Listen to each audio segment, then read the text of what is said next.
for another who's to pray. Pray, yes, pray. Oh, pray for. Still, I want to say to the people that are watching us live on the internet, good afternoon. And as always, it is good to stand before you on the Lord's Sabbath day. Sisters and brothers, we're going to get right to the lesson. The title of this lesson is Marriage and Adultery. Marriage and Adultery. Because, sisters and brothers, nowadays, people take marriage too lightly. And to God, marriage is a real important function. Because the connection, the combination he put together, male and female, only works the way he wanted to work. That's the only one that can be fruitful and multiply and replenish the earth. But then again, too, this is important. We're going to look at this, sisters and brothers, have a look at this marriage, and we're going to have a look at this adultery. Because the Lord puts everything here, and we, as his creation, have to adhere to it. But we're going to start it in Genesis, the first chapter. Genesis chapter 1. And we're going to start reading at verse 26. Genesis 1 and 26. Because the Lord have a plan, and everything has to go according to the way the Lord wanted. And nowadays we have a situation where people just don't want to deal with the Word of God the way it is. Yes, everybody want to do what they want to do, but the Lord have a way that he wants you to do it. If you don't do it, you have a problem. But we're going to start this in Genesis 1 and 26. Okay, go ahead.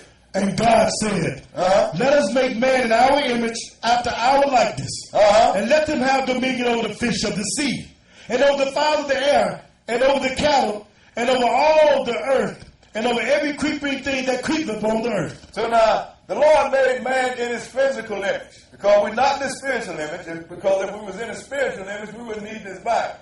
Everybody would be straight.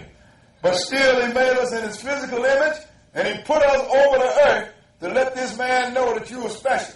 I'm going to make you look like me, and I'm going to get you used to authority. Because once God had made man created in his full image, male, physical and spiritual, then man will be called God, sisters and brothers.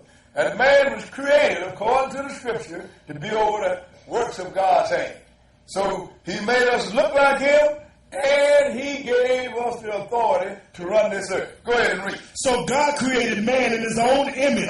In the image of God created he him. Go ahead. Male and female created he them. And God blessed them. And God said unto them, be fruitful and multiply and replenish the earth and subdue it. And have dominion over the fish of the sea. And over the fowl of the air. And over every living thing that move upon the earth. So God made us in his image and put us over the whole creation. Now let's go to Genesis, the second chapter. And we're going to start at verse 7. Genesis 2 and verse 7. Okay, read. And the Lord God formed man of the dust of the ground, and breathed into his nostrils the breath of life, and man became a living soul. I always like to point that out, sisters and brothers, because people telling you that you have a soul in you. Not according to this. The Lord formed us out of the dust of the ground, and he breathed into our nostrils the breath of life, and man became a living soul. So you are the soul, sisters and brothers. But when he created this man, the woman was there, but he hadn't brought her forth. Skip down to verse 18. Verse 18 and go ahead. And the Lord God said, it is not good that the man should be alone. I will make him a help meet for him. He said, it's not good that man going to be alone. So I'm going to make him a help that's good or suitable for him. So he went about doing it. Go ahead. And out of the ground, the Lord God formed every beast of the field, and every fowl of the air, and brought them unto Adam to see what he would call them. And whatsoever Adam called every living creature, that was the name thereof. Go ahead. And Adam gave names to all cattle, and to the fowl of the air, and to every beast of the field. But for Adam, there was not found a help meet for him. So still, after he created all the animals and brought it before the man, still there was not found animal or anything that was suitable for this man. So then, the Lord went and got him somebody that's out of inside of him and brought him forward, which is the woman. Go ahead and read. And the Lord God caused a deep sleep to fall upon Adam. And he slept. And he took one of his ribs and closed up the flesh instead thereof. And the rib which the Lord God had taken from man made he a woman. So now, go ahead. And brought her unto the man. So the Lord could have gone to the ground, sisters and brothers, and brought forth some more dirt and made a woman, but now he had a message he wanted to give you. He brought this woman forth from out of the man. So this woman is you, sisters and brothers. Yes, this is the man. Therefore, if this woman is you, you ain't going to beat yourself upside the head. You're not going to abuse yourself. You're not going to talk yourself down. You're not going to do no damage to yourself. In other words, if you won't do it to yourself, then you don't do it to your woman. Because she is you. She was there when God dug you out of the ground. Go ahead and read. 23. And Adam said, this is now bone of my bones and flesh of my flesh. She shall be called woman because she was taken out of man. And this is the idea that you are supposed to harbor in your head. This woman is bone of my bone. This woman is flesh of my flesh because she come out of me. And just like your own children, you don't abuse your children, you don't abuse this woman because she is you. Go ahead and read. Therefore shall a man leave his father and his mother and shall cleave unto his wife, and they shall be one flesh. And the Lord let you know that once you and your spouse are together, you're one. So if you said leave your mother and your father, those are the closest one to you. Yes. And cleave to one is telling you this, sisters and brothers, you also leave the girlfriends. You can't hang out with the girls no more. And brother, you can't hang out with the brothers all night no more, sipping liquor in the local junk. You got a wife at home, you got a husband at home, you at home with them. If you don't want to do it like that, then you should not enter into a contract. And like I tell people at every wedding that we have, say, look, you leave your mother and your father, because if you get into it, you're going to go to your people, and they're going to be on your side. And you're going to go to your people, and they're going to be on your side. Therefore, both of you are getting slanted information. The best thing to do, cool out, take a walk, come back and talk it out. That's what intelligent servants of God do, because there ain't nothing that can't be worked out. It's just that somebody's selfish and they don't want to work it out. And once we get through this lesson, it's going to let you know that God knows that too. Shame on the sisters and brothers that put the shoe on the wrong foot. He ain't going to put it on the right foot. He's going to take the foot.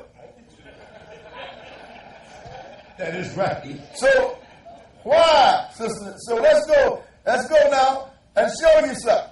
Because once you deal with this woman, you have to keep this woman. Let's go into Genesis, the 29th chapter. We're going to go and deal with Jacob, sisters and brothers. Because Jacob here loved Rachel. But something happened. And we're going to see what Jacob's behavior is. Genesis 29. Genesis 29. See, the Lord teach you everything, sisters and brothers. I'm going to tell you something. You can't stand before the Lord and say, well, Lord, I didn't know about that. He said, I had it wrote here. I had a prophet said here. It was scribed in the book. Now you're going to stand before me and tell me that you are a servant and you didn't know this existed? Come on, sisters and brothers. Now I tell people all the time, don't try to treat God like he's a fool. He gets real mad when you have him wrong. We're going to start at verse 16. Genesis 29 and verse 16. Go ahead. And Laban had two daughters. The name of the elder was Leah, and the name of the younger was Rachel. Now see, this is Isaac had a son, and Isaac sent his son to get a wife from among his wife's brothers. Now he went down there and he saw Rachel. Jacob saw Rachel and he loved Rachel. He wanted Rachel. And so, but he had two daughters, Laban did. Go ahead, Laban did. Go ahead and read. Leah was tender-eyed, but Rachel was beautiful and well-favored. So Jacob didn't care nothing about them tender eyes. He went for the beauty. But go ahead and read. And Jacob loved Rachel and said, I will serve these 7 years for Rachel, thy younger daughter. He loved us. I work for you for 7 years for Rachel. Go ahead and read. And Laban said, it is better that I give her to thee than that I should give her to another man. Abide with me. Okay, then I'll take you up on your offer. I'll let you work for me. He ain't getting no money. Only thing he's getting is something to eat because he's working for this woman. This is money. Go ahead and read. And Jacob served 7 years for Rachel, and they seemed unto him but a few days for the love he had to her. I guess that's where it is when you're in love. But go ahead. And Jacob said unto Laban, give me my wife, for my days are fulfilled, that I may go in unto her. So she mine now. Give it to me. Because I want to go lay with her, because he want to start doing what he worked for 7 years. But let's see what happened. Go ahead and read. And Laban gathered together all the men of the place and made a feast. So now, look what Laban did. He gathered all the men of the place and he threw a great big feast. This guy had something on his mind that wasn't very honorable. Go ahead and read. And it came to pass in the evening that he took Leah, his daughter, and brought her to him, and he went in unto her. Now, wait a minute now. Sisters and brothers, I'm going to tell you something. I have really been in some dark places. There ain't no way you could have gave me the wrong woman if I had worked 7 years.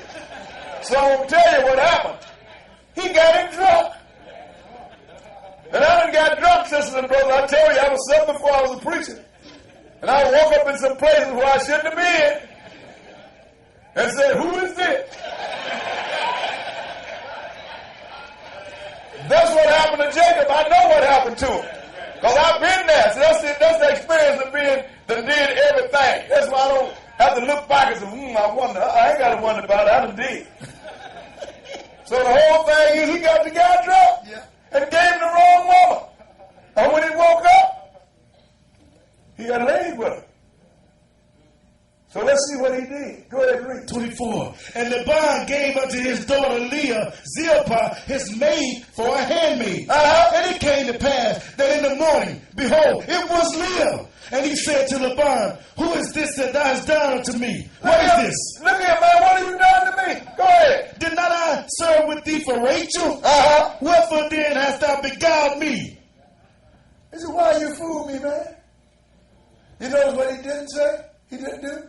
Hey, you can have her back. He couldn't give her back. You know why he couldn't give her back? Because he done laid with her. That was his wife. He didn't say, I do, and make no vow. He got drunk and woke up married. So now I got to keep him. Go ahead and read. And Laban said, it must not be done in our country to give the younger before the firstborn. Now he could have told him that at first, couldn't he? Then Jacob would have had the option to walk or see what else you got on the agenda. What else can we do to work this out? But he didn't tell him that until it was too late. So he had to keep this woman. Go ahead and read. Fulfill her week, and we will give thee this also for the service which thou shalt serve with me yet 7 other years. I'm thinking maybe this cat said, look here, I can unload $2 and get me 14 years of free labor. That's probably what he was thinking. Because he knows if you crazy enough to work for a woman for 7 years, you are open to anything else that might be put on the table. And I'm thinking now that just crossed my mind. Maybe old Laban was thinking, I got me 14 years of service, and all I got to do is give up $2 that I'm tired of feeding anyway. Go ahead and read. Verse 28. And Jacob did so and fulfilled her week, and he gave him Rachel, his daughter, to wife also. So he gave her the wife also. So now, go ahead. And Laban gave to Rachel his daughter Bilhah, his handmaid, to be her maid. And he went in also unto Rachel, and he loved also Rachel more than Leah, and served with him yet 7 other years. Ain't that something? That blues song they got, I worked 5 long years for one woman. Jacob worked 14 years for one woman. Because it was all for Rachel. I know you women, y'all used to that, don't you? If you could get just a little bit of that nowadays. Cat don't even wait for you for a week.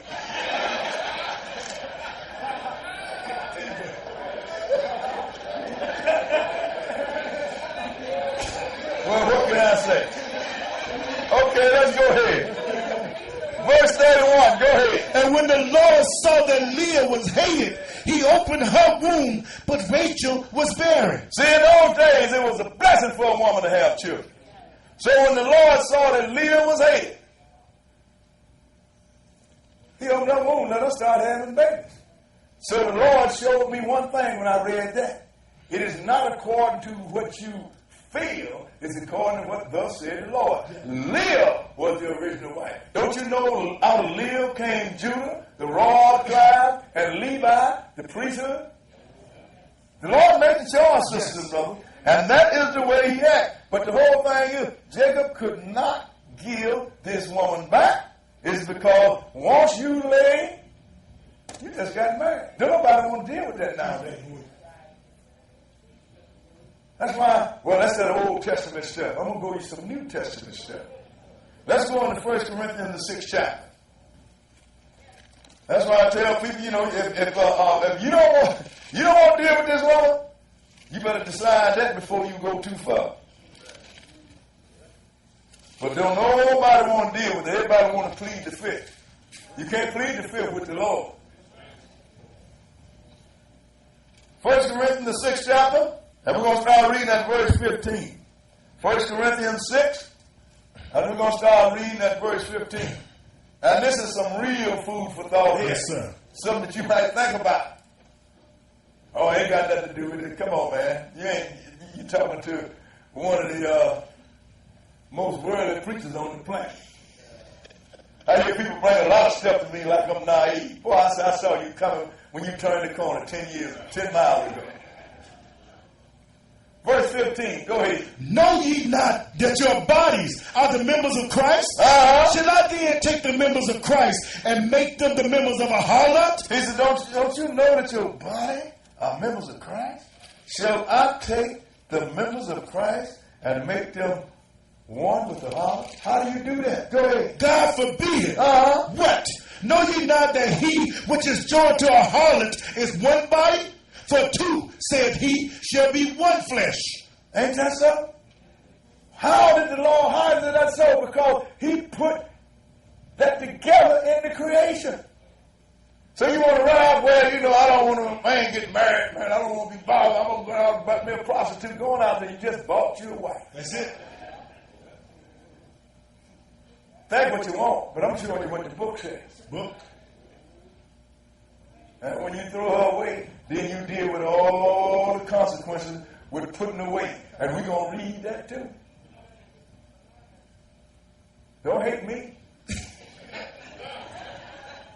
Finish that verse. That was the end of that. Okay, well, that was it. So verse 16. You have become, that was the end of 16? Yes, sir. Okay, you have become, because he said he made you one flesh. He took you back to Genesis, the 7th chapter. Let you know that God don't change. See, people tell you God changed. Every time somebody tell me that God changes, sisters and brothers, I ask the question, do women still have a baby? Yes, sir. Do you still have to breathe and live? Yeah. Well, ain't nothing changed. He put that. I didn't notice that all he gave Eve in the Garden of Eden was a name. He didn't give her no title. So if you got a title that somebody gave nowadays, like prostitute, you lay with a brother, you just got you a wife. That is point blank. Nobody won't deal with that, but that is the way it is. Now let's go into Genesis, the 16th chapter. To confirm a fact that I'm telling, that Paul is talking about. And also that Moses talking. In fact, the whole book talks about. Genesis chapter 16. See, people don't want to read the book. They want to discuss stuff. You don't have to discuss nothing. You just open the book and read it.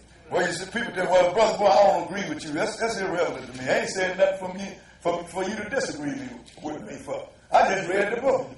You understand? So if you don't agree with me, I take issue with that. I ain't said nothing to disagree with. I just read something. Because a lot of times, well, that's your interpretation. What do you mean, right interpretation? I just read this. So I'm going to read this. And let me see if you can see what it's talking about. Genesis 16, and we're going to start at verse 1. Genesis 16 and 1.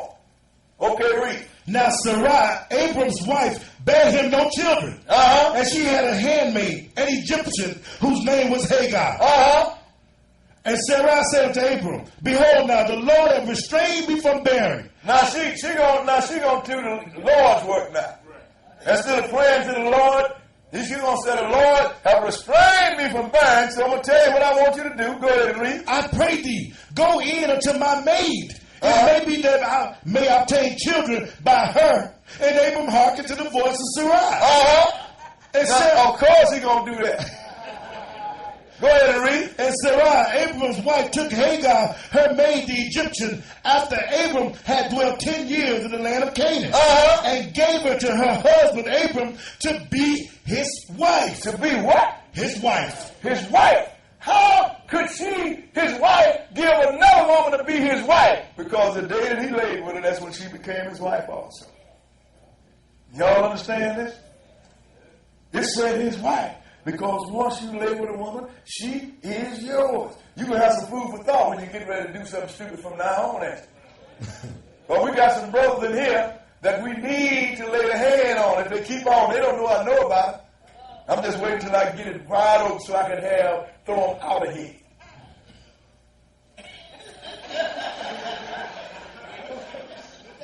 Okay. Genesis the 30th chapter. Verse 40. Verse 4. Verse 4, go ahead and read. And he went in unto Hagar, and she conceived. And when she saw that she had conceived, her mistress was despised in her eyes. No, it's not. She didn't have her mistress until she found out that she was pregnant. Now, I can't read this, but I'm going to tell you some of my reasoning. Her reason probably is, now, you his wife and you can deliver. Now, I have become his wife and I can deliver. I done gave him a baby. What you here for? So I want to move from number 2 to number 1 because I had the baby. Because in those days, all women feel that it was something to have a baby. It was supposed to be a blessing. But still, sisters and brothers, he said he gave Hagar to be his wife. And when he went into her, she was indeed that. And you need to pay attention to this, sisters and brothers. And then once this thing start happening, all of a sudden, when you start getting more than one wife, then you got problems. You understand? Even in countries that allow it. I know a country that allow people to have more than one wife. Brother got a second wife, and he was teaching the word of God. The people didn't even want to stand before him, sit before him. We ain't listening to you. But wait a minute, the law said you can have more than one in this country. We ain't got nothing. We don't want to hear nothing you got to say. That is right. Think about it. Now let's go into Genesis the 30th chapter. Because once this thing together, so when Jacob ended up with these two, now Jacob ain't the problem. You know, Jacob, he could have had this trick and said, okay, I got Leah, I'm going to roll with it. You understand? The real culprit here was Laban, his father-in-law. And Jacob was so in love with this woman, he might have went for a third one if he had to work his way to it. But the Lord showed favor to Leah because he had let her start having children, and to keep everything legitimate, he brought the priesthood and the royal tribe through Leah. Yes. And these things, sisters and brothers, you don't overlook. I pay attention to stuff like that. So the Lord telling me that, look, it ain't what you think or how you feel. Right. It is what's right. That's what counts. Verse 14. Genesis 30 and verse 14. Okay, go ahead. And Reuben went in the days of wheat harvest. Now both of these girls have got grown now, have grown children now. And I'm going to show you what happened. Now, Reuben is Leah's son. So he did what now? Go ahead and read. And Reuben went in the days of wheat harvest and found mandrakes in the field and brought them unto his mother Leah. Then Rachel said to Leah, give me, I pray thee, of thy son's mandrake. So now she said to her sister, give me some of your son's mandrake. What did her sister reply? Go ahead and read. And she said unto her, is it a small matter that thou hast taken my husband? Is it a small matter that you done took my husband from me? Go ahead. And wouldst thou take away my son's mandrakes also? Now you want to take away my son's mandrakes. Go ahead. And Rachel said, therefore he shall lie with thee tonight for thy son's mandrakes. So Rachel said, okay then, give me the mandrakes, I'll let you lay with the dude tonight. But this is really something now. Yeah. Go ahead and read. And Jacob came out of the field in the evening, and Leah went out to meet him and said, thou must come in unto me. And that's up. Now he going on to the tent. See, they had different tents. He going on to Rachel's tent, and Leah intercepted and said, hey, you got to come in with me tonight. Go ahead and read. For surely I have had thee with my son's mandrakes. I done bought you, mister. And he lay with her that night. And he went in like the obedient boy. That was purchased by mandrakes and laid with her. See, this, how can you, when you look at this, when I read it, I said, I can't believe this is my father Jacob. But when I look around and see how big of a whole mother we are, I'm talking about Israel, we're chief among the people. I said, well, maybe we are our father's children. I'm going to tell it like it is, sisters and brothers. You understand? So now, he got hired like a servant. You understand what I'm saying? But later on, the Lord started putting wedding ceremonies, brought it into being. You know, and I know why the Lord did that. He wanted to get started. Let's get it so you can get some paper on some of these husbands. But what happened is, I see it all the time. I see a young lady going down the street with the babies. But where's the husband? Where's the husband? Go in the house, ain't nobody in the house but the woman and her babies. And she's struggling. Husband going on off somewhere, trying to make him some more babies. So get some paper on him. So when he run off, you can send the law in it and make him pay. And I agree with that. Sister called me, well, you know, I got children, and my husband ain't doing this here. You got children, what are you doing? Well, he won't do this here. I said, why are you hollering? File a complaint and make him feed his babies. I don't want to go to jail if he ain't paying. He ain't feeding your babies and ain't helping you. He may as well be in jail. Because if he ain't, he's going to go and mess somebody else up. You understand what I'm saying? I feel like that, sisters and brothers. It took two to make the baby. Why should the one have to struggle to feed? That's all that simple. So look. But the Lord instituted it. He fixed it so he brought in matrimony. This is where it started at. Let's go into Exodus 22nd chapter. Exodus 22. Because, sisters and brothers, it's time out for that. And you call yourself a servant of God, and you running around, and you spread babies all over creation, and you ain't feeding none of them. You got that? Exodus 22. Let's start reading at verse 16. Exodus 22 and verse 16. Okay, go ahead. And if a man entice a maid that is not betrothed and lie with her, he shall surely endow her to be his wife. See, it was automatic at first, but they inserted something. You understand? So now you're going to make you legally wife. We're going to bind you, mister. Yep. Go ahead and read. If a father utterly refuses to give her unto him, he shall pay money according to the dowry of virgins. So now, if you refuse, if the father refuses, he don't want you, it might be a brother, hey, look, I don't want this cat, he ain't about nothing. I don't want him to marry my daughter. Yeah. But you know what? Then the dude had to pay the father. I guess for treating his daughter like a harlot. But he had to pay. But then that lets you know that marriage has been instituted. And you got people where you say, I still am married in the eyes of God, but the Lord did that too. If something's wrong with legal marriage, then Jesus wouldn't have put his stamp of approval on it. Let's go and show you what I'm talking about. Let's go into St. John, the 7th chapter. St. John, chapter 2. So everybody want to get off in the ugly part of Israel. No, let's deal with all of it, sisters and brothers. I'm not saying all of a sudden you're not married. You're still married. But the Lord put a little ceremony in there so you can kind of like put a chain on your foot so you can't run off. Everywhere you go, you're going to drag them babies with you. Which I agree with 150%. Because if a man going to have, if you ain't ready to take care of your children, then don't do the things to make them. It's all that simple. If you ain't ready to have a wife, don't do the things that you have to do with a wife. Verse 1, go ahead. And the third day there was a marriage in Cana of Galilee. And the mother of Jesus was there. And both Jesus was called and his disciples to the marriage. So they called him. Go ahead. And when they wanted wine, the mother of Jesus said unto him, they have no wine. Now, just let you know that the first miracle that Jesus did was at a wedding when he made wine, sister and brother. This is what I can't understand when you got a lot of holiness. People say, drinking and smoking is sin. Drinking is not sin. If it's drinking was sin, then Jesus just contributed to sin. But see, that was wild. I don't care where it came from. It was still wine. Did the book call it wine? Wine. I bet if you drunk enough of it, you could just as drunk as Noah was and got naked.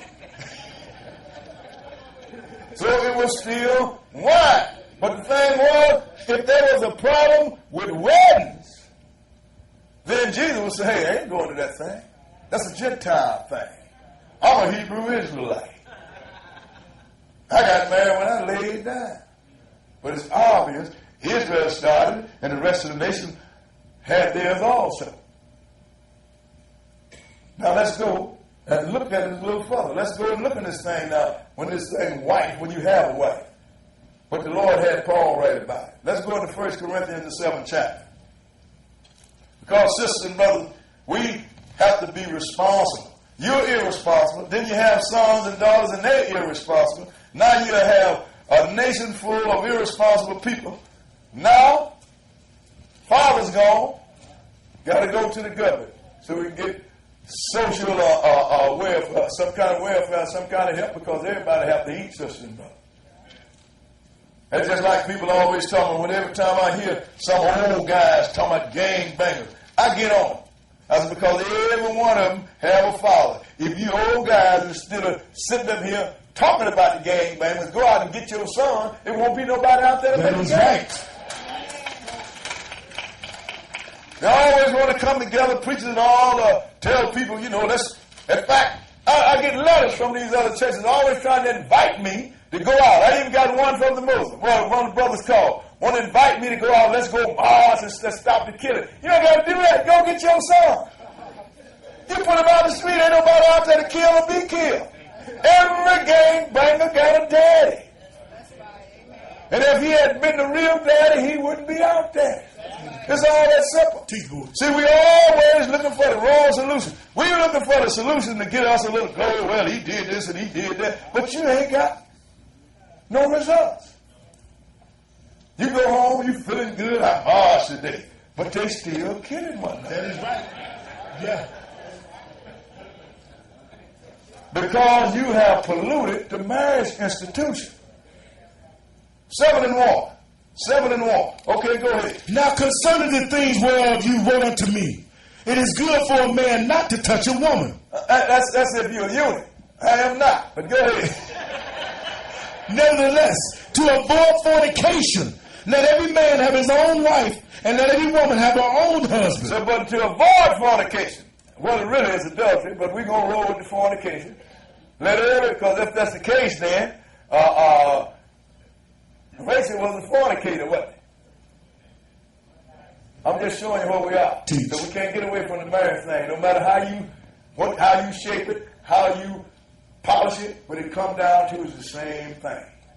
Go ahead and read. Verse 3. Let the husband render unto the wife due benevolence. And likewise also the wife unto the husband. Now, what does this do benevolence? That's what you agreed to do.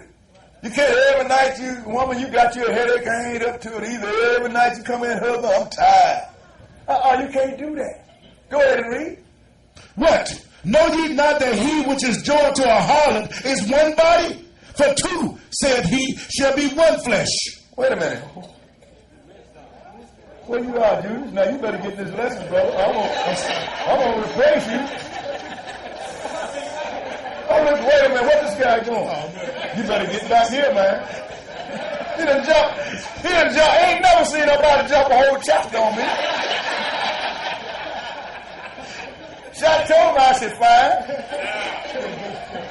Okay, verse 4. I can't believe this. I'm wondering what's going on here.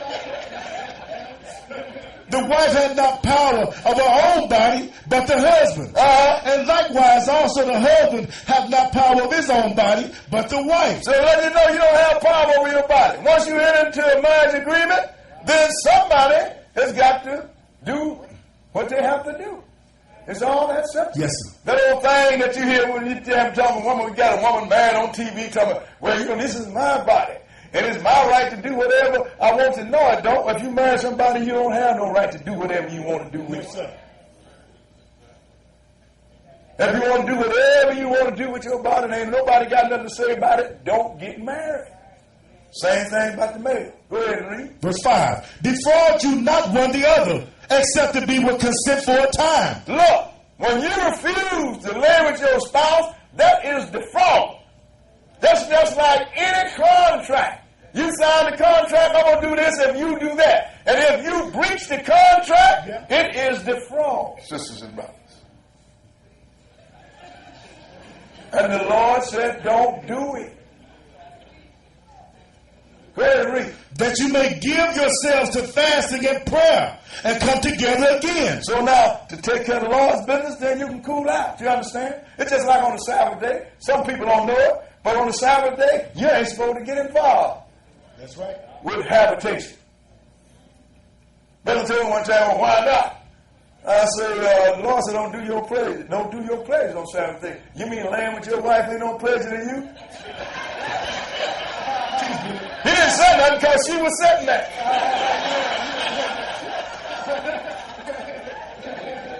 And that's a fact. I'm telling you that now. Like God don't know what he doing. Go ahead and read what verse. The end of 5. That Satan tempt you not for your incontinency. And that's inconsistency. Look, sister and brother, that's how Satan get in the back door. She won't do what she's supposed to do, and she won't do it long enough. After a while, the man's habit's going to come on her, and he going, no, he ain't creeping. He just walk on and do what he going to do. Same thing with the woman. You understand? You don't do it. Like you got a wife, and you refuse to touch her, but you didn't tell her that when you got married. I ain't never seen nobody got married and they agreed, said, we'll agree to sit down at the table and look at one another. You can't wait till the wedding is over with to get home. But if you're inconsistent with it, then all of a sudden the door is open to Satan. Yes, sir. Because God really, when he made us male and females and replenished the earth, the Lord know that if he don't give us an incentive, we ain't going to do it. So he gave us this emotion. Yes, he did. And it's there. And I don't care what nobody says, well, you know, I don't need it. And you 30 years old, you're the biggest liar on the planet. I'm 72. I can tell it. I'm just putting it on the table like it is, sister and brother.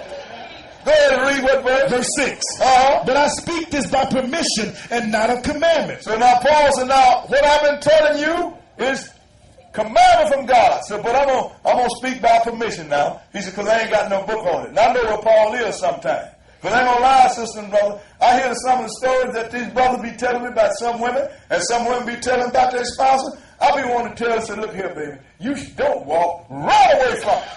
But I can't say that. Right. You understand? So I just say, well, baby, take it to the Lord. What else can I say? Go ahead and read. Verse 7. For I would that all men were even as I myself. But every man have his proper gift of God. Go ahead. One after this manner and another after that. See, Paul said, I wish every man could be a unit like me, but everybody can't be like Paul. Because everybody have their own gift. Go ahead and read. I say therefore to the unmarried and widows, it is good for them if they abide even as I. But if they cannot contain, let them marry. For it is better to marry than to burn. He says, good to remain a unit. But if you cannot control your hormones, sister and brother, get you a wife or get you a husband, because it's better to marry than to burn. That's talking about the lake of fire. And they're talking about burning in your flesh to somebody. He said, better to marry than to burn. Yes. So now, I'm reading this, sister and brother. This ain't me. In fact, I'm reading some of this stuff, but it's hitting me upside the head. Brother told me, well, brother, that was a brick. The first brick landed on me.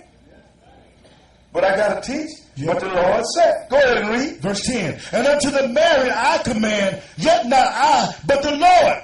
Let not the wife depart from her husband. But, and if she depart, let her remain unmarried or be reconciled to her husband. And let not the husband put away his wife. He said, don't do it. But if you do, see if you can wait it out, and maybe we can fix this thing. Go ahead and read. But to the rest speak I, not the Lord. Go ahead. If any brother have a wife that believeth not, and she be pleased to dwell with him, let him not put her away. And then, and a lot of time you get a lot of churches because somebody else is a part of another faith. However right or wrong it is, well, you can't be unequally yoked. So, you get rid of, get you one of the young girls in the church. Sister and brother, if the woman delight in you, or if the man delight in you, they're going to respect what you are about. Yes, sir. You can't just put them away. And if she don't go out and lay with another man, whether she respect you or not, you can't put her away. If that pill is too hard for you, then you just going to get choked on it, because that's the way it is. But go ahead and read. 13. And the woman which hath a husband that believeth not, and if he be pleased to dwell with her, let her not leave him. And you can't, and so if your wife ain't into what you're into, but you go home, she cook your food, wash your clothes, and do the thing that a wife do. You can't put this woman away. So, you go to the Sabbath day service, she go to the Sunday church. You still can't put her away. She is your wife. Yes, sir. But go ahead. For the unbelieving husband is sanctified by the wife, and the unbelieving wife is sanctified by the husband. Well, it's telling you that, look, as long as you're doing that, he watching you, the Lord blessing your house, and then he might watch you or she might watch you long enough and say, wait a minute. They've been doing real good stuff since they started serving this God. Maybe I'll look into it. Yes. I even had a sister here that's her husband. She told me, she said, look, I'm coming here because this man I can was sick. And he started going to this church, and I watched him. And I saw the changes in him. And I said, if anybody can change this man, yes, I'm going to go to that church and see what it is. Yes, sir. That's been years ago, and she's still here. He sanctified her. You understand? He must have been a rough tumbler. And she watched this word shape and mold him. Yes, sir. I got to see what kind of God this is that he served. She wasn't interested in this. But she's here today.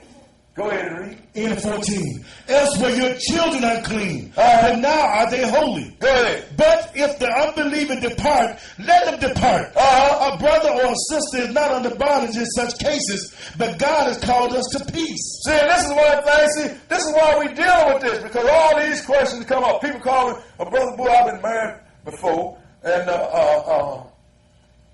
I guess I have to live the rest of my life without a husband. People talking to him that ain't got no knowledge.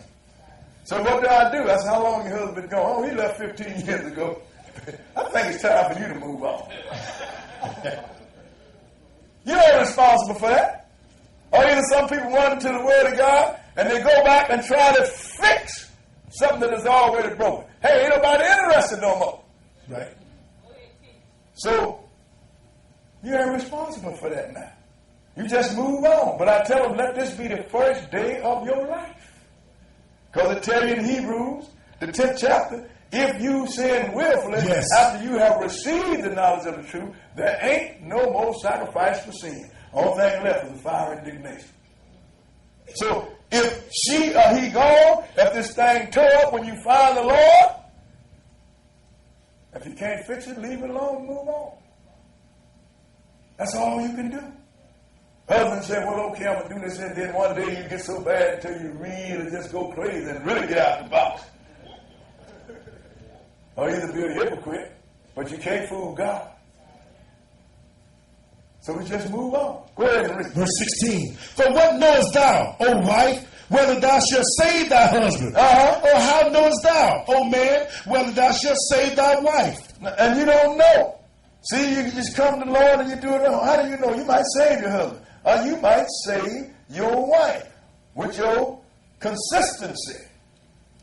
You just keep doing right, and they keep watching. It is hard to honor with a person that's doing what they're supposed to do, and they're doing right. Right. It is hard.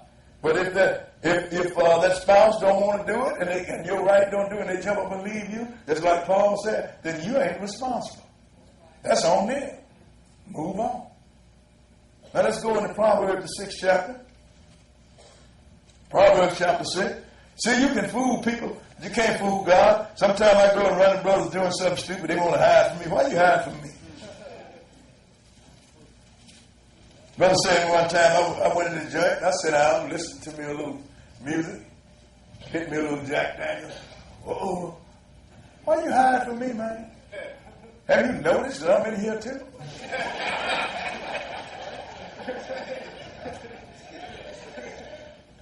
Make it playable.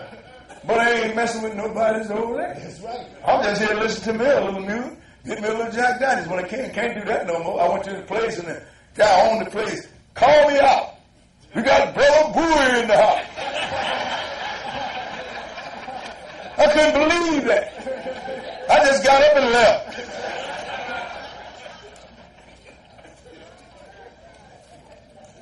But this is what people don't understand. Preachers are people too. Proverbs the 6th chapter. Proverbs the 6th chapter, and we're going to start at verse 20. Proverbs 6 and verse 20. Okay, read. My son, keep thy father's commandment. Go ahead. And forsake not the law of thy mother. He said, keep your father's commandment and forsake not the law of your mother. Because, you know, and I remember that, sister and brother, because, look, we have brothers that can't even recite the Lord's Prayer without reading it in the book. I have had it down there where you leaders, they get up and stuff, and then they start reading. But that's one thing that my mother taught me when I was 6 or 7 years old, the Lord's Prayer. And I can quote it to this day. She taught it to me when I was about 6 or 7 years old. And I still didn't say the Lord's Prayer. I said, don't have to read it out the book. I quote it just like it's written. My mom taught me that when I was that young. And I never forgot it. Just like when I have my prayer, I have my problem, and it's really rough on me, my mom told me, just ask the Lord to have mercy on you. She didn't tell me to try to make excuses. Just ask the Lord to have mercy on you. It must have worked. Because things are working for me. Praise the Lord. Skip down to verse 23 and go ahead. For the commandment is a lamp, and the law is light. And you know what a lamp is? That show you the way. You know, the light show you the way where you should go. Yeah. You don't stumble. Go ahead and read. And reproofs of instruction are the way of life. And if you're doing wrong, then instruction reproof you because you're doing. In other words, it rebuke you. Then you straighten you up and you do it right. Go ahead and read. To keep them from the evil woman, from the flattery of the tongue of a strange woman. Now this is what it's for. Go ahead and read. Lust not after her beauty in thine heart, neither let her take thee with her eyelids. Boy, we know that can happen. But go ahead and read. For by means of a whorish woman, a man is brought to a piece of bread. Now, and that means he can be brought down. Brother, oh, that ain't going to happen to me. Come on, brother. Don't be fooling yourself. You the one that's going to be got next. So they bring you to a piece of bread. That means that, look, that will reduce you, sisters and brothers. But go ahead and read. And the adulteress will hunt for the precious life. Can a man take fire in his bosom and his clothes not be burnt? Can one go up on hot coals and his feet not be burnt? So is he that goeth into his neighbor's wife. Whosoever toucheth her shall not be innocent. He said, you can't play with this. You can't walk on coals and don't get your foot burned. He said, so it is. If you go into your neighbor's wife, that's a sure problem. God ain't going to let you escape for that. Go ahead and read. Men, I'm sorry, 29. So that he that go to his neighbor's wife, whosoever toucheth her shall not be innocent. Ain't that something? Ain't no excuses when you do that. You ain't innocent. God don't see that. Skip down to verse 32. Verse 32 and go ahead. But whoso committeth adultery with a woman lacketh understanding. He that doeth it destroyeth his own soul. See, anybody with understanding know that God don't like that at all. So you lack understanding. Yes. Because anybody that could commits adultery, that sleep with another man's wife, destroy his own soul. Yes. Go ahead and read. A wound and dishonor shall he get, and his reproach shall not be wiped away. Well, that's a great big word, shall not be wiped away. You in trouble. I'm going to tell you something, sisters and brothers. So this is something that the Lord wants you to understand. Don't go out there playing with your life, playing Russian roulette with your life. Because if you don't walk, you don't do it the way they want it, yes, you got you a problem. Now, you might be sneaking in the back door in the dark, but the Lord is looking at you. Yeah, he is. Let's go into Jeremiah, the 5th chapter. He's looking at you, sisters and brothers. But don't nobody want to hear this because everybody want to do, well, you know, I believe. What you believe don't mean nothing. Reality is reality. Jeremiah, the 5th chapter. And we're going to start reading at verse 7. Jeremiah 5 and 7. Because there's certain things that the Lord it upsets him, sisters and brothers. And certain things he simply won't pardon you for. Verse 7, go ahead. How shall I pardon thee for this? Thy children have forsaken me, and sworn by them that are no God. When I have fed them to the full, they then committed adultery and assembled themselves by troops into the harlots' houses. He said, look, when I fed them to the full, they committed adultery, and they assembled themselves into by troops in the harlot houses. But this is talking about the churches. You understand? Don't nobody care about keeping the law. That's why everybody says you don't have to keep the law. Go ahead and read. They were as fed horses in the morning. Everyone neighed after his neighbor's wife. Everyone gnawed after his neighbor's wife. He got a wife, but all he's doing is looking over there at his neighbor's wife. And the first chance he gets, he's going to try to take advantage of where his mind shouldn't be. Yeah. Everyone gnawed after his neighbor's wife. Go ahead and read. Shall I not visit for these things, saith the Lord? And shall not my soul be avenged on such a nation as this? And the Lord is going to visit, not only the nation, but the individual that make up the nation. That's dealing with pagan gods and always trying to lay his hand on his neighbor's wife. That go on too much, and it should never go on for a minute in church, sisters and brothers. But a lot of these tomorrow churches, it is so prevalent, sisters and brothers, until it's scary. But then, there ain't no reason not to. You know why? It's because you said that the law ain't no more. But the Lord give you an example what he do with people that know or lay with his neighbor's wife. We're going to look at the man that the book said is after God's own heart. Yes. We're going to look at David. Let's go into 2 Samuel, the 11th chapter. 2 Samuel, the 11th chapter. Because, sisters and brothers, this is even though we laugh and have us a little fun, this is some serious business here. This is serious business.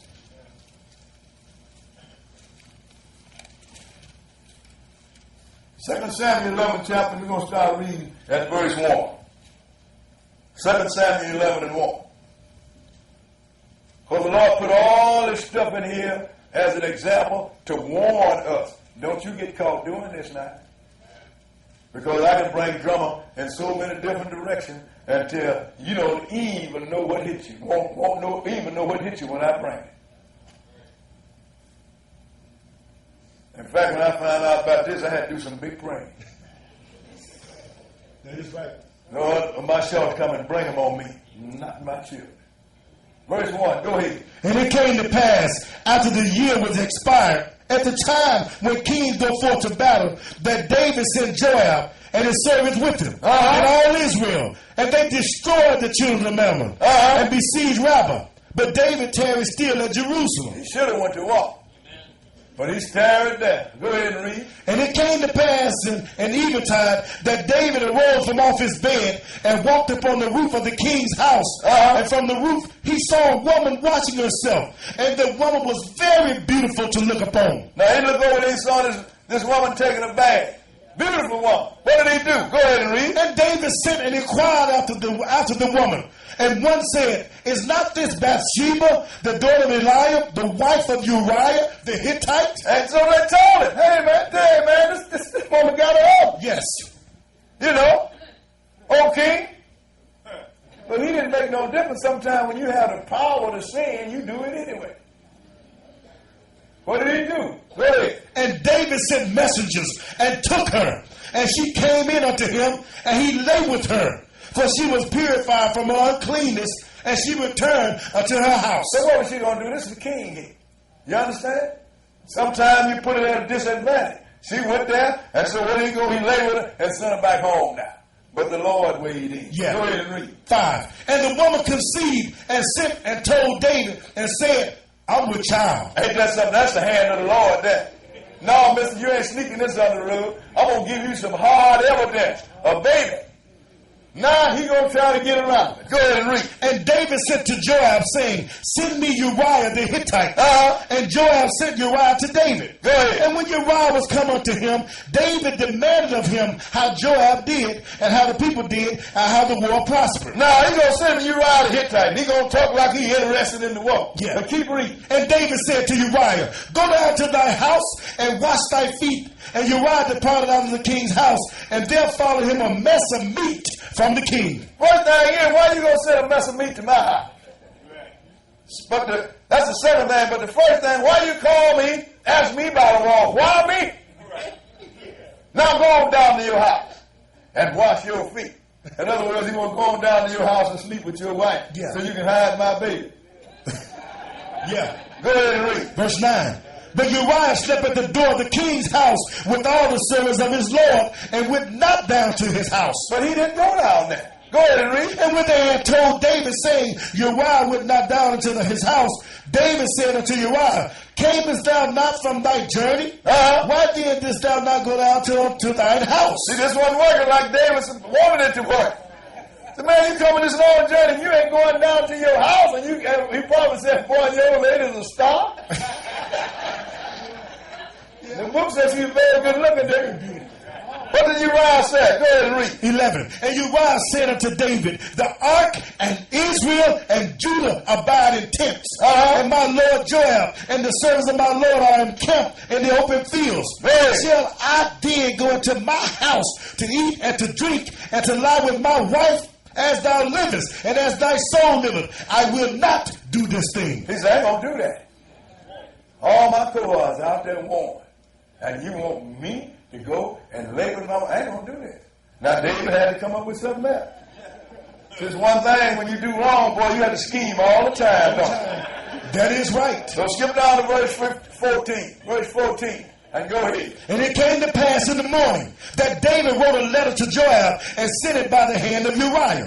And he wrote in the letter saying, set ye Uriah in the forefront of the hottest battle, and retire ye from him, that he may be smitten and die. Now he done committed adultery. Now he going to add murder to his sin. I just show you how sin breeds sin. Like I said, a little leaven the whole lump. I done committed adultery, can't get around this, so okay, I'll solve it. I'm going to kill it.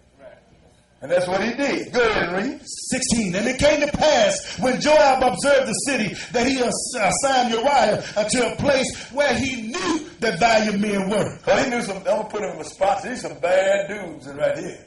I know they're going to deal with it. Go ahead and read. And the men of the city went out and fought with Joab. And there fell some of the people of the servants of David. And Uriah the Hittite died also. Ain't that something? Now he didn't have this man killed. Skip down to verse 26. Verse 26. And go ahead. And when the wife of Uriah heard that Uriah, her husband, was dead, she mourned for her husband. And when the mourning was past, David sent and fed her to his house, and she became his wife and bare him a son. But the thing that David had done displeased the Lord. See, now he going to take it away. But no, the Lord didn't like that. You have violated, mister. You have committed adultery, and now you done committed murder. You can't get away from that. You're going to have to pay for that. So let's go into 2 Samuel the 12th chapter. Yes, sir. 2 Samuel the 12th chapter. Let's start reading at verse 1. 2 Samuel 2 and 1. Go ahead. And the Lord 12 and 1, I'm sorry. Go ahead. And the Lord sent Nathan unto David. And he came unto him and said unto him, there were two men in one city, one rich and the other poor. Go ahead. The rich man had exceeding many flocks and herds, but the poor man had nothing, save one little ewe lamb, which he had bought and nourished up, and they grew up together with him and with his children. It did eat of his own meat and drank of his own cup, and lay in his bosom, and was unto him as a daughter. Now he said, look, you got a very rich man with a whole flock of lambs. But you got a poor man with just one little ewe lamb. It's just like a child. He lay in his book. But then here come a traveler. Go ahead and read. And there came a traveler unto the rich man, and he spared to take of his own flock and of his own herd to dress for the wayfaring man that was come to him, but took the poor man's lamb and dressed it for the man that was come to him. Ain't that so? So he wouldn't take none of his great big flock. Because David had a lot of wives, sisters and brothers. Yeah. Uriah had one. Yes. So he wouldn't even take one of his wives when he got in them bad habits was in his mind. He could have went on back and had, what he had? How many wives he had? I think it's 150, 300 or something like that. He had about 300, a whole lot of them. All he had to do was be okay then. Come in. That's it. And he wouldn't be in this trouble. But what did he do? He took the poor man's one wife. Go ahead and read. Verse 5. And David's anger was greatly kindled against the man. The prophet's telling David, look, and now David got real mad. Go ahead and read. And he said to Nathan, as the Lord lives, the man that hath done this thing shall surely die. He didn't say should die. He said he shall surely die. It's funny how it is when somebody else is wrong, you can get real mad. But when it falls on you, you go, well, I don't know about that. Yeah. That ain't the way it is with God. So what did the prophet say? Go ahead and read. And he shall restore the lamb fourfold because he did this thing and because he had no pity. And Nathan said to David, you are the man. Ain't that something? All of a sudden now, this bad act is you, mister. See, this is what you need to think about when you get ready to do something crazy, or either when you bring in some kind of retribution or problem, or pressure on people. Think about it. How would I feel if this happened to me? Yeah. How would I feel? Go ahead and read. Thus said the Lord God of Israel, I anointed thee king over Israel, and I delivered thee out of the hand of Saul. He letting you know what I did. I'm the one that anointed you king. I'm the one that kept Saul from killing you. Go ahead and read. And I gave thee thy master's house. I gave him Saul's house. Go ahead. And thy master's wives unto thy bosom. And I gave him his wife. Because I killed him. Go ahead and read. And gave thee the house of Israel and Judah. And if that had been too little, I would moreover have given unto thee such and such things. So look, man, I gave you everything you want. I gave you the whole nation. And if you had wanted more, I would have given it to you. All you have to do is ask. Go ahead and read. Verse 9. Wherefore hast thou despised the commandment of the Lord to do evil in his sight? So why, man, have you despised? I done gave you all these good things. Your life has been nothing but a blessing. Why then have you despised the commandments and done this evil? Go ahead and read. Thou hast killed Uriah the Hittite with the sword, and hast taken his wife to be thy wife, and hast slain him with the sword of the children of Ammon. Now the Lord was looking at all that. I was looking at you, mister. You done took the man's wife, and you couldn't fool him, so you had him killed. Yes. Go ahead and read. Now therefore the sword shall never depart from thine house. Oh, here it comes. The sword shall never depart from thine house. From here until the day you die, you're going to have nothing but upheavals in your household. Go ahead and read. Because that thou hast despised me, and hast taken the wife of Uriah the Hittite to be thy wife. See, when you break God's law, you despise him, sister and brother.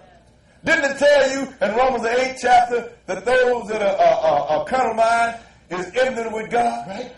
That means it hate God because it's not subject to the law of God. So if you hate the commandments, you hate God, sisters and brothers. This is what you got to come to realization. When somebody tell you that you ain't got to keep them old laws, you ain't got to keep the law, that person hate God.